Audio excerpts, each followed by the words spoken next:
Oh, no. Yeah. Hi. I know, right? Sometimes you gotta give yourself a little compliment. Should we start from here? Should we just send it from there? Yeah. I think it'd be kind of fun. I think that's the real. The real? That's the real.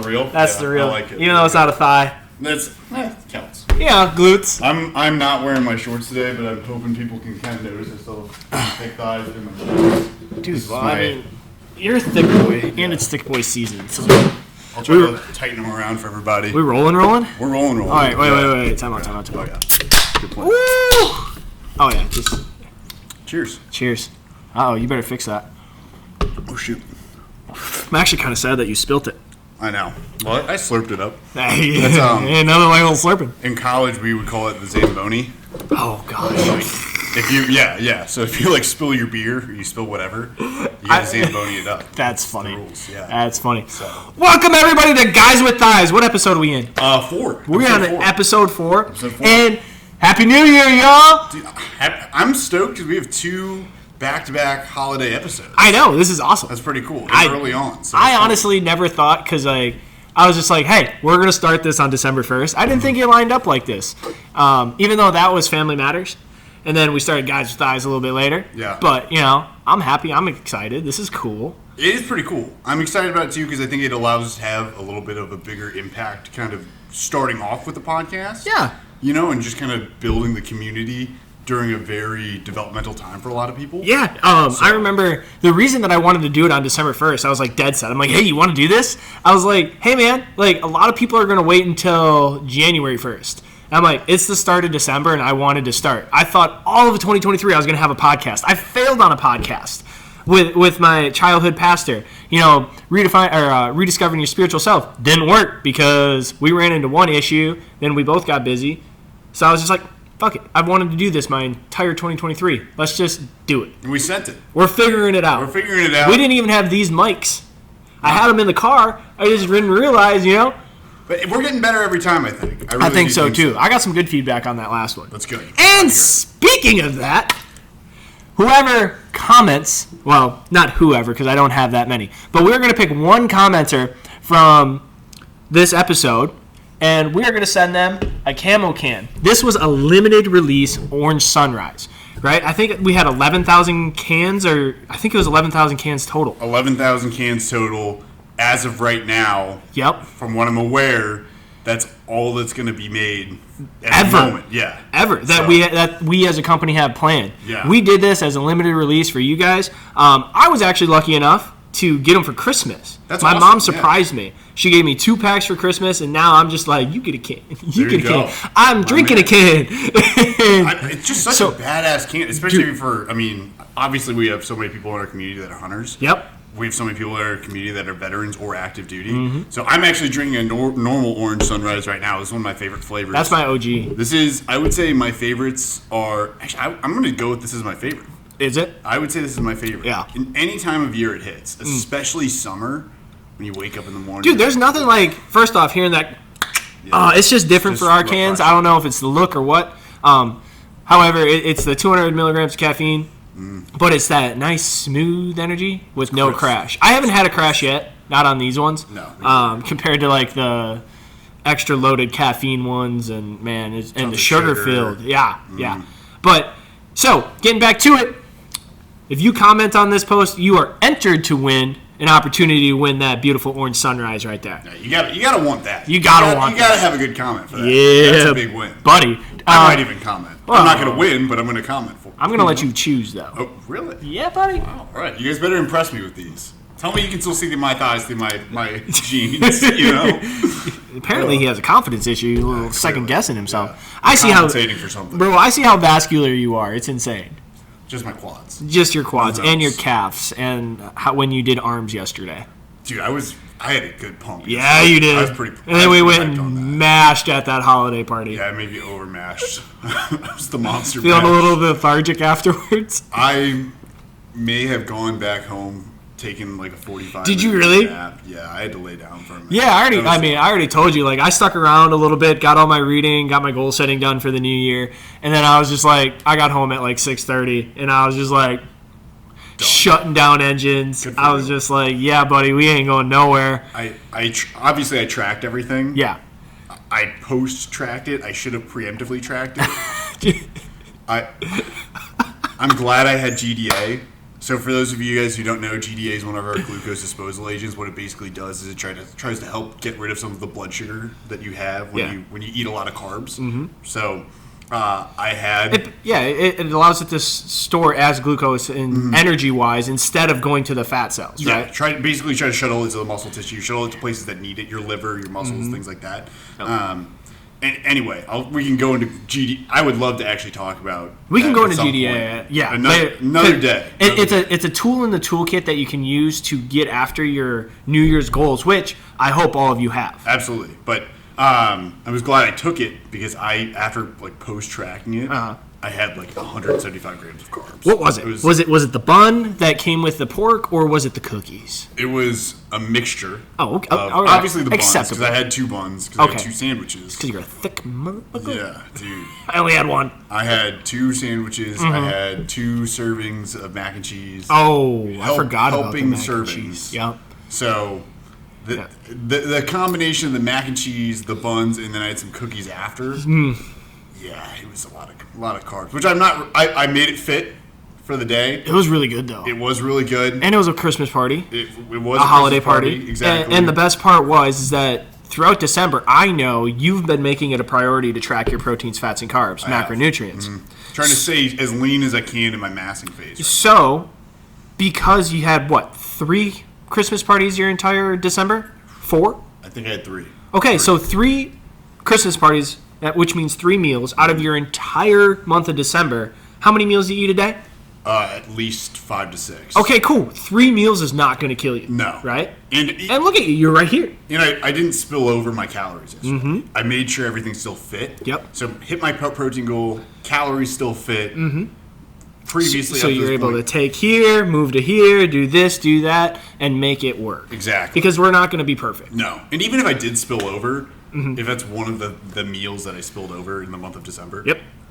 Excuse me, that's not that big of a deal. Especially since I have a muscle gain goal right now, I'm not too worried about it. And we're back after it today. And that's the main thing. I talked on my walk and talk this morning. Actually, it would have been yesterday. I talked about how, hey, let's win the last day of the year. Right? Because why are we going to gorge ourselves on all the food we can't have, which leads to, oh my God, I feel like shit on New Year's. Or I drank so much because I know I'm giving up alcohol on the 1st, right?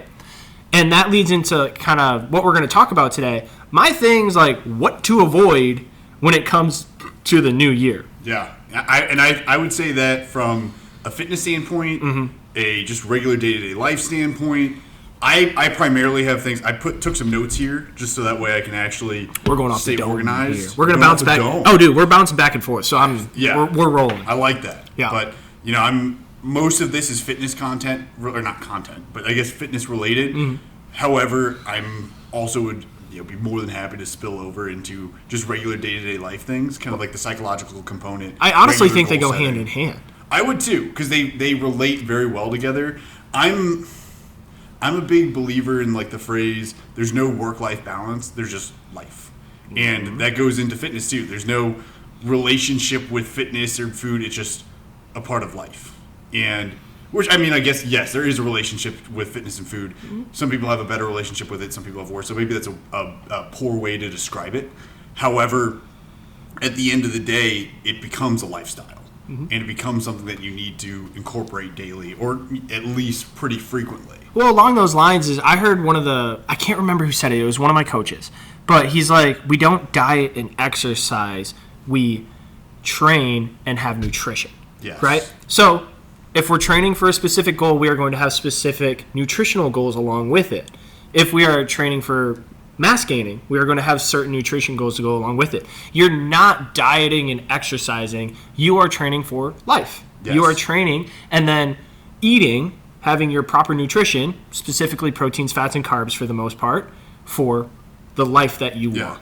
I think one term I honestly kind of prefer to use with people that's not dieting, because I think dieting just has a negative context. It really does. It shouldn't, because your diet is just what you eat. I think it was bastardized by the fitness industry. Yeah, I would agree. Especially like with the Atkins diet and the keto diets and things like that, which all have their place. Yes. But if you're somebody who for some reason, you get turned off by the word diet, I think a better term is fueling. Love it. Trying to be like, hey, because at the end of the day, your body's a machine. Your body's taking you from point A to point B. It's getting things done. You need to fuel the machine. It's just like a car. If I'm not putting gas in the tank, I'm not going anywhere. There's this one beautiful picture that I saw. I'm a big pictures guy. Picture guy. Yeah. I didn't like to read, so a lot of pictures. Fantasy and Bears is pretty good. A lot of pictures for me. I had a picture Bible when I was a kid, so you know. Yeah. Yeah. But there were some words, but anyway, it's illustrated. I see Jesus doing good things. He was doing really good things.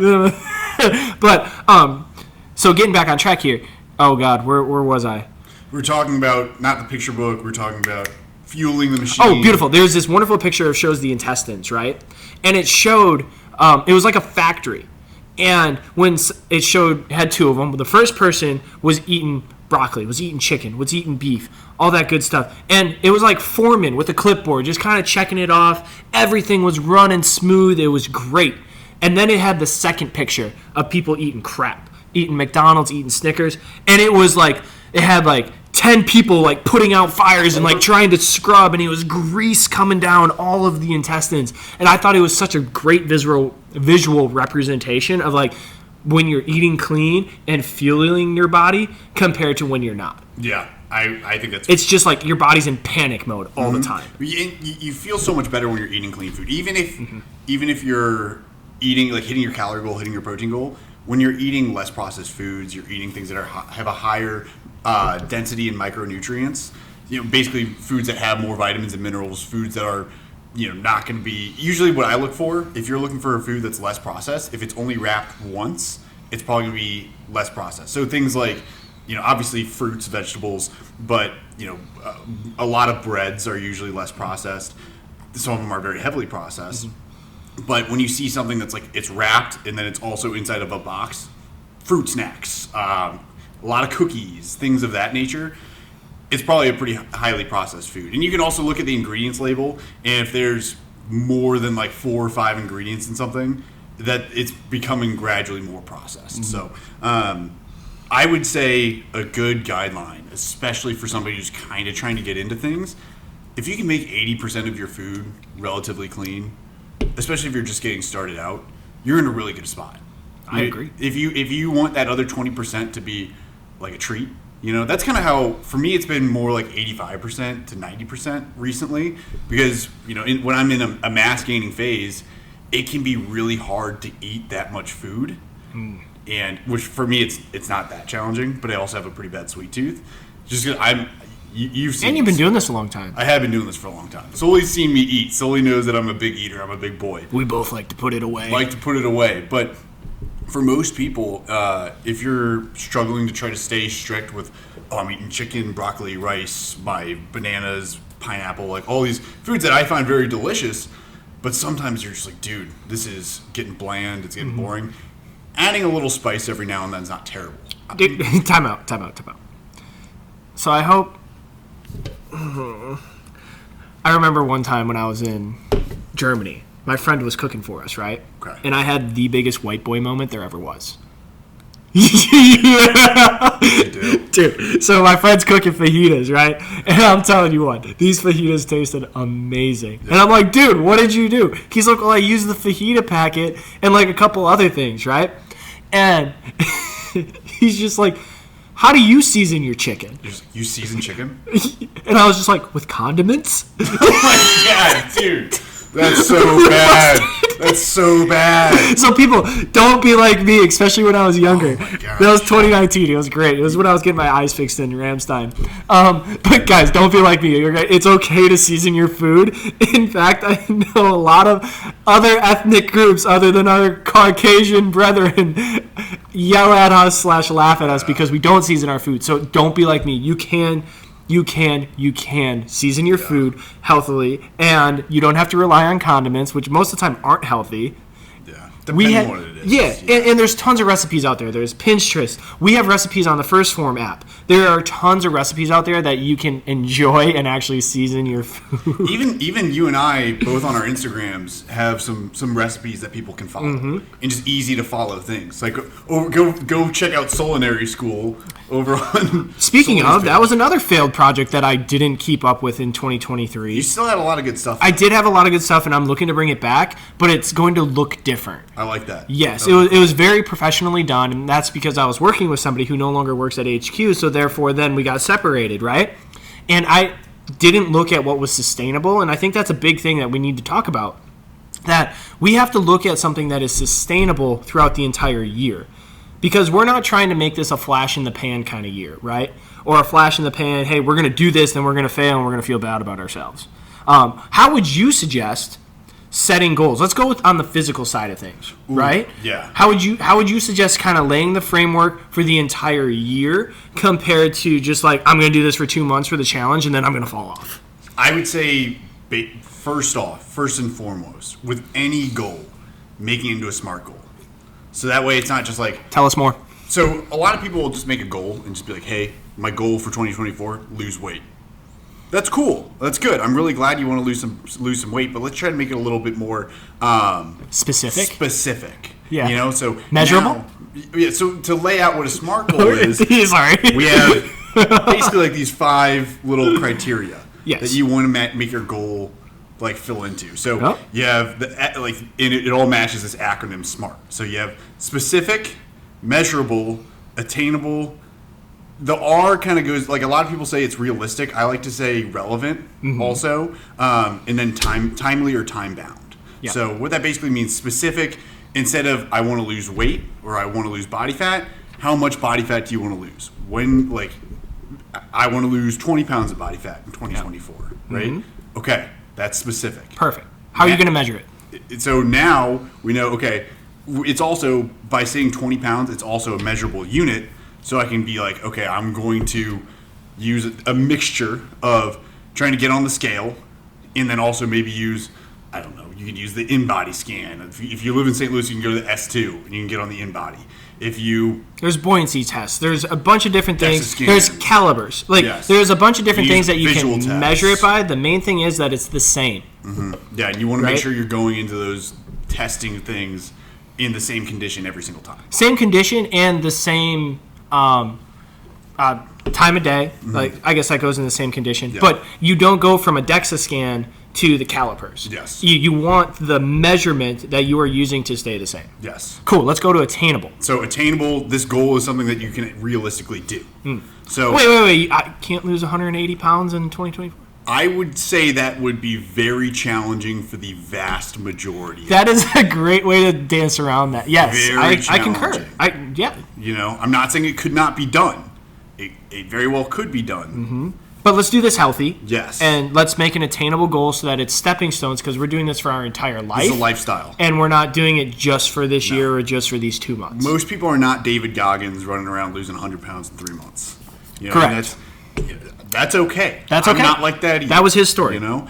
So, like, going back to this goal that we're saying of the 20 pounds in 2024, over the course of a year, 20 pounds, that's like, you know, super easy. I mean, that's like a daily deficit of maybe 300 calories a day over the course of the year. Have a few mess ups, whatever. That would be a very attainable goal. I don't even think it'd be that much, to be honest with you. I would have to actually do math, to be honest with you. But let's say your goal was, I want to lose 20 pounds in January. That's probably not going to happen. No. You don't put on 20 pounds of body fat in 4 weeks. You're probably not going to lose 20 pounds of body fat in 4 weeks. And if you do decide to go that way, and let's just say that you do lose 20 pounds, you're going to lose muscle mass too. And that's the thing that we want to avoid the most. Yes. And that's why we say create a long enough timeline so you can keep as much muscle mass on you for as long as possible. Yeah. So that's the attainable aspect. And that'll kind of go into the T also for time bound or timely. Yep. I'll go for the R, being realistic. I always think of realistic being very similar to attainable, and that's why I like making it also relevant. So R, having those two things.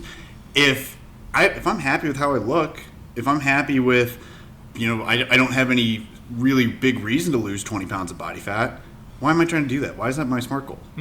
So trying to make sure that whatever your goal is actually relevant to your long-term kind of goal or long-term success or what you actually want to work for or are passionate about, that's important too. So also that it's realistic, which goes hand in hand with attainable. It does. And then the time-bound or timely, having an end date. When is this going to be accomplished by? So instead of, you could say, I want to lose 20 pounds by March 31st, 2024. All right, specific, it's measurable, it's attainable, it's realistic and relevant depending on like your situation, and it's time-bound. I know exactly when I need to do it by. So that is kind of that formulation. And the reason why we want to use SMART goals is it's going to help us keep on track a lot better. It's going to give us the, okay, I know when I failed or I know when I've succeeded. It's an accountability tool at the end of the day. So I would say that's the first step with setting a goal. The next, I would say set your big goal. So maybe it's that by 3 months in, I want to lose this much weight. Now we got to break it down into bite-sized chunks. Yeah. What do I want to accomplish in 30 days? What do I want to accomplish in the next 60 days? And then what do I need to accomplish to get to that final goal? And I think this is what a lot of people miss on the time bound. Like, if you look at this year, right, we're going to be blessed. Today is Monday, the first of the year. So we can get started. Hey, it's Monday, y'all. You said you were going to start Monday.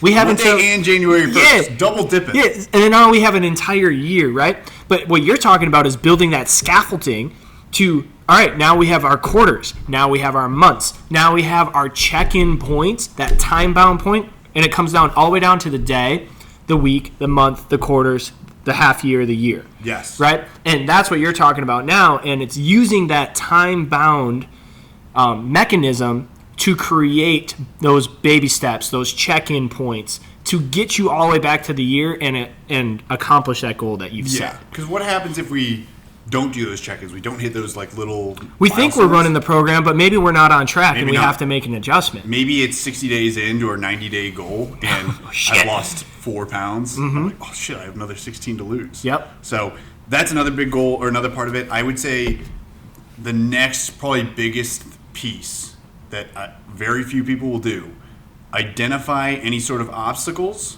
that may come up and try to find a solution to them beforehand. Yeah. Try to preemptively plan, because if you don't make a plan, you plan to fail.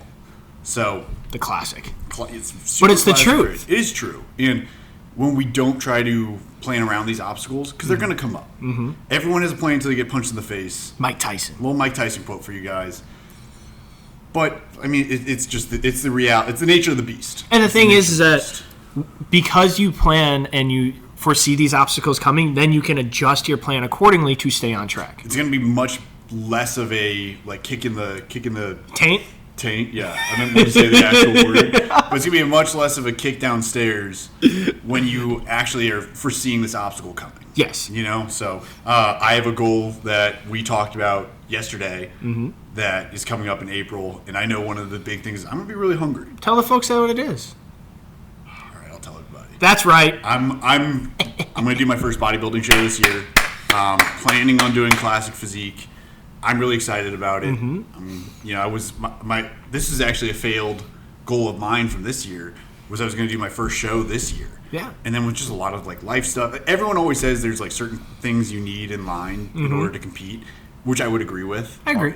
Especially on like the level I'm trying to go to the NPC, which is like the real big dudes. Like it's a we very get after it. Strict, hard federation, right? So it's the feeder into the pro IFBB. So when like if you're in a bad headspace, if you're not financially like ready, there's a lot of things that kind of go into it, and I just wasn't at that point. I wasn't meeting those qualifications. I was like, dude, I'm not going to do this. Yep. Took a step back, regrouped. I'm ready to do it now. So it's something I've been really wanting to do for a long time, and I know it's going to be a challenge, but I can go into my actual SMART goal for it of what I'm kind of like planning for. I think I'm going to try to get on stage weighing about. I actually think that'd be a great nerd corner.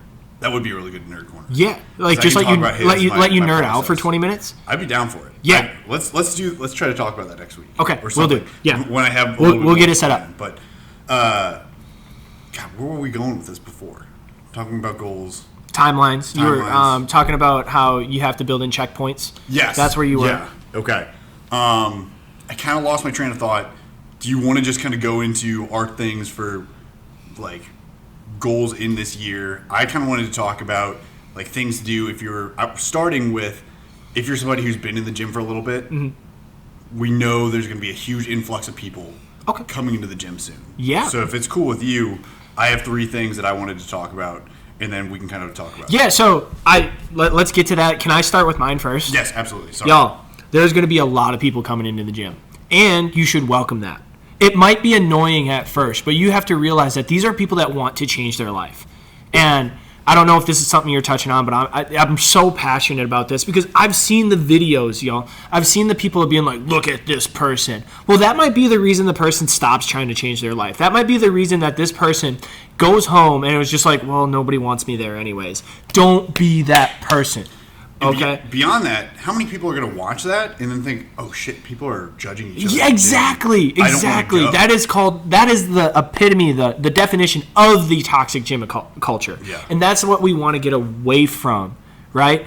Maybe go over there and if somebody's struggling, you help them out and you be the reason that they actually believe in good people. Yeah. Okay? Like I'm telling you are going to see it. And you're going to see people that don't know what they're doing. I'm asking you to give them some grace. And yeah, they might fuck up a little bit. Help them out, okay? Be the reason the person sticks to their goals and sticks to their 2024 and makes it their best life possible. Okay, sorry. Just had to get that off my chest. A lot of that plays into what I wanted to talk about. Okay, let's go. That's perfect. Thank you. So first thing I want to say is be welcoming to the people that come into the gym. Like, first and foremost. It is really... I was a beginner once. Believe it or not. Believe it or not, we all were. I was a chubby kid, dude. I was like 5'6", 213 pounds. Ooh. Yeah, dude, it was Are bad. you even 213 now? Yeah, I'm a little heavier. Just now. a little heavier? Bulked up right Mass now. building phase. Mass building phase. But I'm also 4 inches taller. I'm 5'10" now, so just as so no one thinks I'm a short king out there. Not that there's anything wrong with that. But yeah, I mean, we were all beginners once. I remember being super nervous, not knowing what to do, just trying to figure things out in my high school gym. And I remember when I was at Texas, in Texas, at Fort Hood, I worked out at a Crunch Fitness, right? Yeah. And my big goal every day was talk to one new person and make them my friend. Be a friendly face to them. You know, it costs $0 to do that and to be a positive force in the gym. And on top of that, it's like most people in the gym are pretty cool. You know, so if you can do that and just be a welcoming person, it's going to make that person want to stick around a little more. The reality is, within a month, maybe 2 months, the gym's probably going to die out a little bit more. Maybe people kind of find different times to go. Maybe people weren't sticking with it, and that's unfortunate. But we would much rather see this community start to build. Help more people out. And I think that's really powerful what you said about meeting one person and talking to one person a day. Maybe you get their messaging information and you can shoot them a text when you haven't seen them in a while and you're the reason they come back. Yes. It all comes back down to building relationships, be respectful, and following up and keeping them on track. Dude, one of my favorite things to do was not even asking for someone's phone number. Instagram, Facebook, I'd be like, hey, Telegram. what's your Instagram? Yeah. I'd follow them. Didn't expect them to follow me back. We'd keep up, whatever. Like each other's stuff. It was cool. It was fun. It's a form of leadership that everyone can do. It's super easy. It's peer-to-peer. It's peer-to-peer, and it's only going to help you in your life because now you've developed a bigger skill of being able to just talk to strangers. Yep. I feel like I can talk to literally anybody about everything. You do have a talent for that. Thank you. I appreciate it. Yeah. It's something I work hard on. So, on that note, yeah, if you see somebody who's like uncomfortable, you see somebody who maybe they don't know what they're doing, first thing, don't record them. I hate that. It makes me that is something that I'm firmly against is ever recording anybody. It'd be one thing if I saw you in the gym and I was like, Sully's doing something cool. He doesn't know I'm here. I'm going to film it just to get him some content. That is way different than, oh, dude, look at this goofball who's messing around. We have a relationship built. We have some rapport built. You don't know that person. You know what I mean? Yeah. So, big difference there. If you see something goofy or you see something that's wrong, go up and just say, hey, be kind. Say, hey, dude, my name's so and so. Welcome to the community. Or give them a compliment, something of that nature. Do you mind if I help you out? Or hey, just to let you know, this is the standard of our gym. This is why it's a standard X, Y, or Z. And then the last things I wanted to talk about were never film in the locker room. Oh, get that. Fuck out of here. Especially for the first like couple months of the new year, because there are going to be so many people who are like, no, now I don't want to go in there because there's this dude who's like filming and flexing and whatever. Yeah. Just find a different spot for it, just for now. I know it may be inconvenient. I would say all the time. Yeah. I know the mirrors and lightings look good in there. Find somewhere else. Yeah. Thank you. Respect us all. And then if you're annoyed with the crowd, I get it. Yeah, dude, you show up at 5 p.m., gym's going to be packed. Yep. That's what it is. If you've been going to the gym for a while, you know it's going to be packed. Mm-hmm. It's not that hard to figure out like a different time to go. I go to the gym every morning. I go before work. Or alternative exercises, because there's a plethora of them that can work the same movement. So many, exactly, for sure. And unless you're trying to go on and compete in a specific thing, you probably don't need to be doing the exact movement that you were thinking about doing. Most people aren't actually on an actual structured program either. They just kind of go and like wing it, which is fine. But I would say not. I would say it depends. For optimal results, I would say you need a program. I would say it's good to have a program for sure. Okay. I would say if you're somebody who there were a lot of times when I was just kind of like, I knew what I was doing. So I just go and be like, okay, this is what I'm thinking for the day, and have an idea of what you want to do. But being adaptable was fine. I agree. I think we agree on this same point that we should be following a program, and then if you need to adapt, you can. Yeah. Because you are knowledgeable in what you need to do. Yes. Yeah. But don't be if there's a crowd, just be patient. Work in with people, let people share equipment with you. Be off your phone.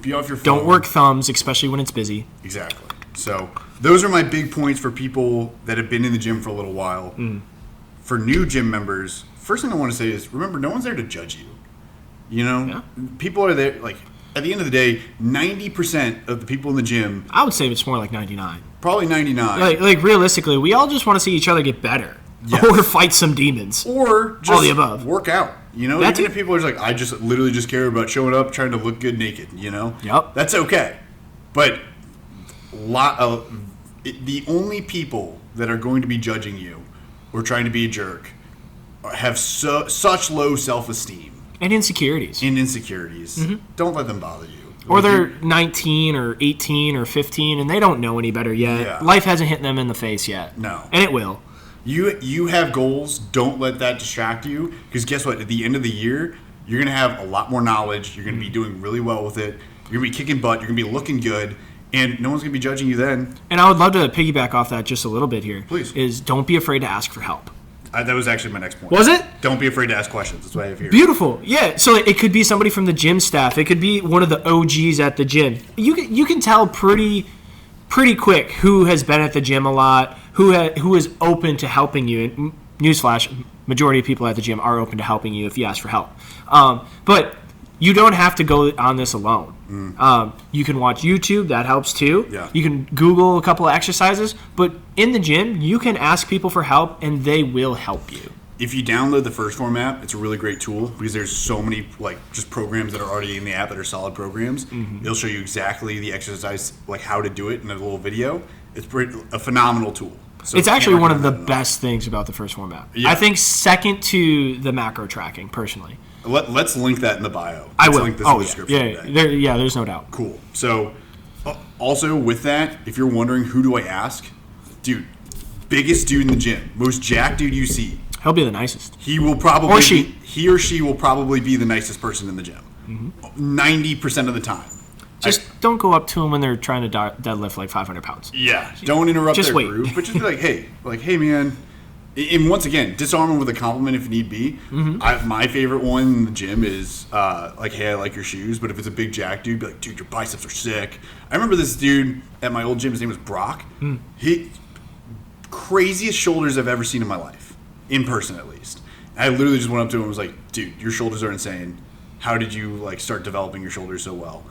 And he was like, dude, this is what I do. I do, this exercise, this exercise, this exercise. Started looking into it a little bit more. This was before I was really diving into the nitty-gritty of things. Yeah. So it was awesome. Made a friend. We still follow each other on Instagram. He's trying to get his IFBB Pro card. So super cool guy.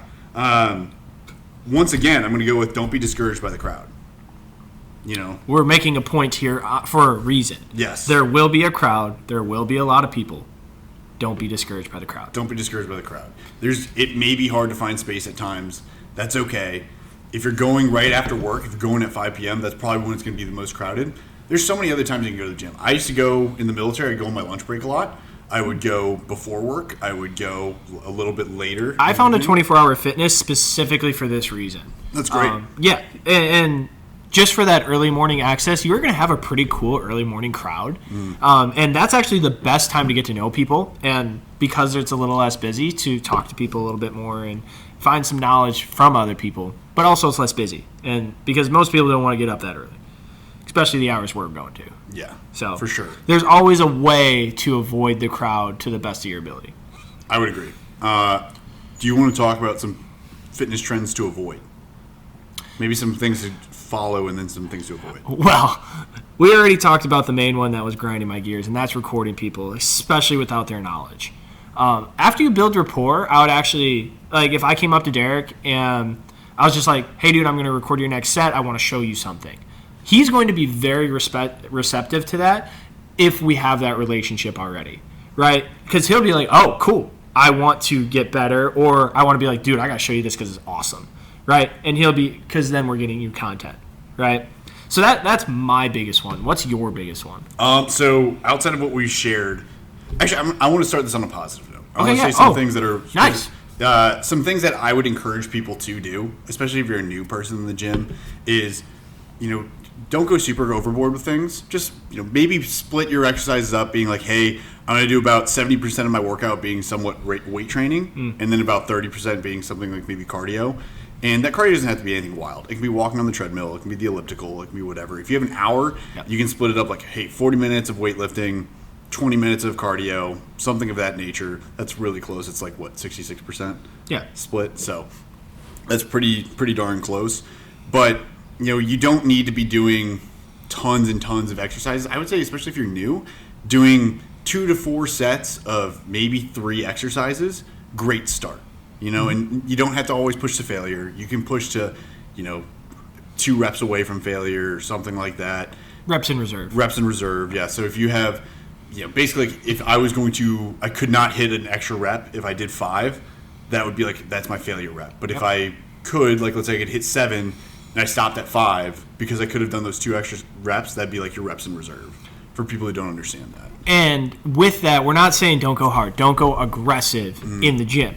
What we're saying is, like, you didn't put this weight on in a year, or you didn't put this weight on in a day. So take the long-term approach, right? Yes. I believe maximum 20 sets per muscle group has been shown to give you the maximal results, right? Yeah, there's been some other studies that have been coming out, but they're a little wonky. So there's this one study that came out actually very recently that showed 52 sets for a muscle group. But that's not compound. That's along with accessories. It was like using a lot of isolation movements, and it wasn't.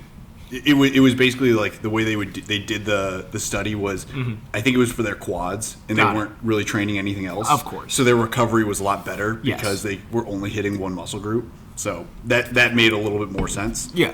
But for most people, especially starting out, you want to taper up your volume. So don't start with 20 working sets. You can literally start as low as 5 over the course of a week and still see some decent benefit. Yes, I agree. There's a lot of studies that actually support that too. So I was actually watching some YouTube videos from Dr. Mike Israetel, had a guest on his YouTube channel, super smart guy, and they were talking about that. But I would also encourage people next, picking just like normal exercises. Your normal squat, maybe a machine-based exercise. Bosu ball squats? No, I would say no Bosu ball squats. I would highly encourage people not to do that. So when you're looking at things like, so the Bosu ball is one of those core balls a lot of people will sit on. It's the half ball with a plate on top, kind of a plastic plate on top. For sure, and sometimes it's the full ball that people will sit on at their desk and things. There's a time and a place for a lot of things, for most things. I would say, especially for most new people coming to the gym, if you're going to use that, don't use any additional weight on top of it. Like, don't do squats on it or things like that. We see a lot of benefit from stability, especially with our weight training. When we don't have a stable surface, our body has to focus a lot more on staying balanced than actually strengthening that muscle tissue. So your central nervous system, which is what's recruiting these muscle fibers, is working really hard to make sure you're not going to fall over, twist your ankle. Instead of going after the optimal result that you want, of getting strong, tearing down the muscle fibers so then you can then get stronger. You're not going to be pushing nearly as much weight creating what's called mechanical tension, which is one of the primary drivers of like hypertrophy, really strength too. But you're not going to be creating enough because you're going to have to drastically lower the weight. So if you're trying to look for things that improve your balance and your stability, I would do that separately from your weight training. And I mean, not separately, like it's still a part of your weight training, but I would try to use different exercises. If you're trying to work like shoulder stability, if I'm trying to do some things like Turkish get-ups, which is also going to help my midline. If I'm trying to do things like an upside down kettlebell press. Yes. And you're going to have to go a lot less weight than what you're used to, but that's one of my favorites, shoulder stability exercise. Yeah, great one. High-low carries, things like that, phenomenal. But I would probably suggest, because even athletes, like there's a scene in, you've seen the Karate Kid? I have. Where he's standing on the boat and he's like doing his moves, right? To me, it doesn't make much sense, and the reason why is when in his karate tournament was he on a boat? Yeah, he was always on the ground. Yes, a stable surface. So that motion really, we don't see a lot of benefit. There's a lot of evidence to support this. We don't really see benefit. Just let us have a good scene, Derek. I'm sorry. I'm just saying for the people. Don't just try to do normal things, and.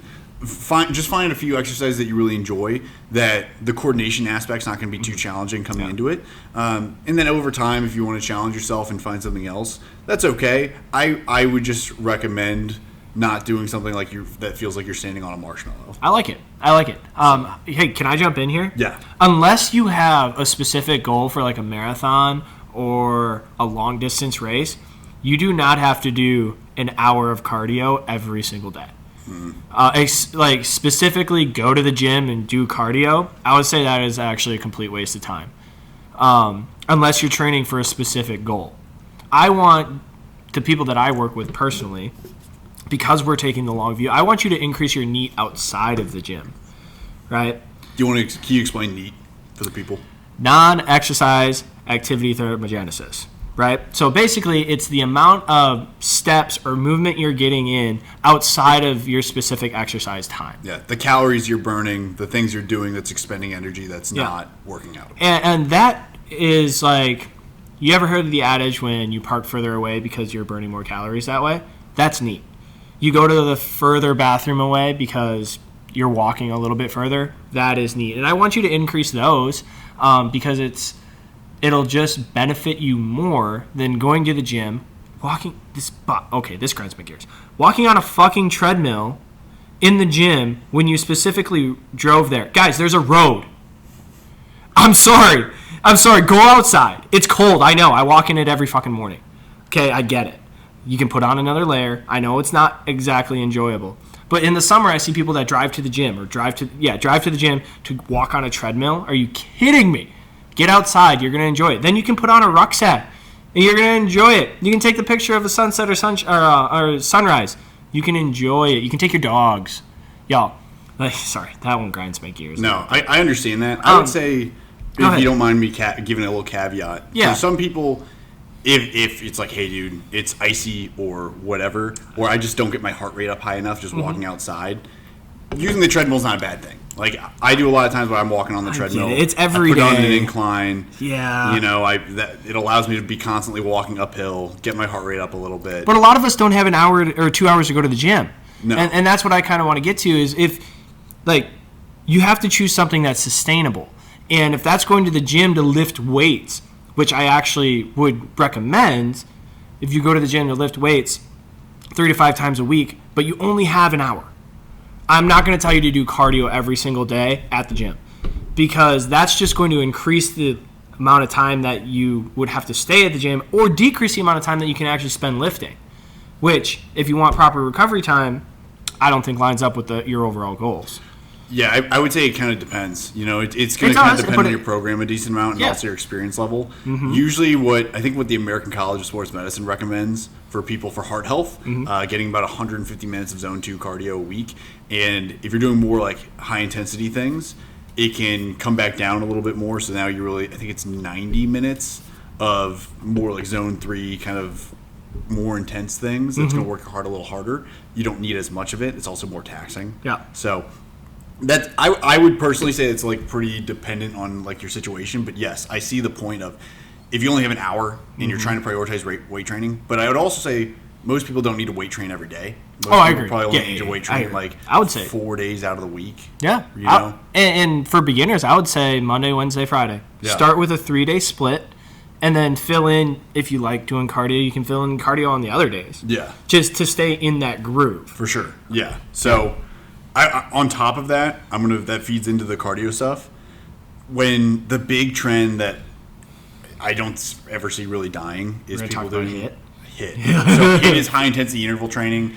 Intervals in general, people don't understand the point of them. No, and I think that HIIT's not a bad tool. It's not a bad tool, but it's a tool. It's a tool. It's not something you should do every day either. So high intensity interval training, I also see people do kind of this wrong a decent amount. And when I say wrong, I mean it's more missing the mark. Well, because it makes you feel something. Right? It makes you get all sweaty. It makes your heart rate go through the roof. So people are going to feel like they've, paid their dues just because they did HIIT or they've done some type of interval. What I'm getting at more is that people don't understand. It's like they'll go from it's more of like circuit training. What they'll do, and they'll go like, oh, I'm going to do push-ups and then I'll do squats and then I'll do this. What high intensity interval training is it's more of I'm going to do something very challenging, very hard, almost all out effort for X amount of seconds, minutes, whatever. Usually it's probably about like 30 seconds If you're doing it right, you're not doing it for minutes. Yeah. Or a minute. No, but that's tough. a different thing. Yeah. But then you pretty much rest almost entirely for another 30 seconds. So spiking the heart rate, bringing it back down. Yes. So, and it's very intense. It's very hard. So the thing with this is it's also very taxing on our body. Even someone like you or me, who is very metabolically fit, somebody who's conditioned for that kind of training, shouldn't be doing that every day. It's something that you really especially if you're a beginner, maybe 2 to 3 times out of the week, and allowing yourself a day in between doing those sessions is going to be best. I would really encourage people, for the most part, doing the things like walking, doing the things like getting on the elliptical, doing the things like the Stairmaster, and just kind of keeping your heart rate up, but keeping it there for a longer period of time is going to be better for like your overall health. Well, not better necessarily, but it's going to be a little bit more sustainable. It's going to be easier. It's not going to be as tiring and exhausting. And even if you do choose to do HIIT, make sure you're not doing it for. I have one guy who was telling me he was doing his HIIT workouts for like an hour at a time. But he wasn't. Well, he was doing. No. He was doing movement. He was moving, but he wasn't doing HIIT, because if you're doing HIIT, you can't do it for an hour. Well, and that's my point. So that's what I'm getting. I'm agreeing with you. I would say I'm going to put a caveat on this, because he was still training as hard as he could for that hour, but it's more of there's a diminishing effect that's positive over that time, and now it's just going to be harder to recover from. Yep. So it's not that doesn't matter how much post workout you're getting. Yeah, you're not going to be able to recover from that. It's not that he's not doing HIIT. It's that he's taxed himself so much that it's not effective anymore, and it's just really tiring him out. At that point in time, he's just doing movement. Yeah, so if you're going to be doing it, trying to stick with 10 to 15 minutes and then working your way up if you need to. You don't need to be doing it for more than 20 minutes at a time, really total. So that's kind of my recommendation on it. So that's really what I wanted to talk about in terms of fitness stuff with the New Year's. Well, when it comes to fitness stuff with the New Year's, here's the first thing I'm going to say. Number 1. Get a coach, advisor. We have advisors in the app, right? And they are actually the tool that kind of changed my life when it came to fitness when I finally got to HQ. I've always been into Spartan racing. I've always had coaches in the past, but then when I got hooked up with my advisor here, Kit, he was the one that kind of coached me through the challenge, and I could get lean in a healthy way because he was my accountability partner. And he kept me on track with not only my meals, my workouts, my step count, everything like that, my recovery, my sleep. And it was because I had him to constantly monitor what I was doing. I was still doing the work, but I was able to bounce not only ideas, but also adjustments off of him. That was the biggest game changer, I think, for me. Yeah. And then the second thing was to get on a workout plan, right? So if you fail to plan, you plan to fail, right? What's the easiest way to kind of put that on autopilot is you get a plan that you like and you run the program. It's like, I am going to do this because this is what I do. I may like to train arms a lot. Here's the thing, it's a leg day. And I'm going to do legs. I get it. We all kind of default into those exercises that we like. And I've been there too. It's just like, I don't feel like doing that today. But if you have an advisor, you have an accountability buddy, partner, whatever you want to say, and then you have a plan that you're following and they know that you're following that plan and they will follow up with you, those are the two biggest game changers. And then it goes into tracking your food as well. But those first two things, getting an advisor and having a workout plan, I think are the biggest game changers you can have if you want to transform your life in 2024. Yeah, and I would say going back to the workout plan stuff, if really, I don't think, especially if you're a new person, it needs to be something that's super crazy or outrageous. It doesn't need to be like, I like to use a lot of really kind of cool training techniques.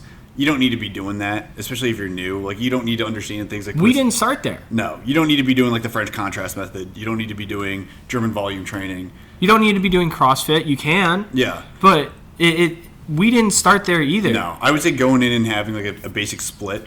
You know, if you just know like, hey, these are the muscle groups I want to hit, finding a few exercises that you enjoy that day, progressively overloading over time, kind of keeping track of what you're doing. That's a good start. And then as time goes on, trying to build on top of that, that's okay. That's a good thing, you know. But having something like the first format where it literally just makes it so simple, where you're like, oh, this is the biggest cheat code there is. This is the exercise I need to do. This is how many sets I need to do. I just track it really quick. It helps me stay on track. And my advisor can see what I'm doing, can give me some tips. I hit the button, I get my dues paid, and off we go. Good to go. So have a nice post recovery shake, and off.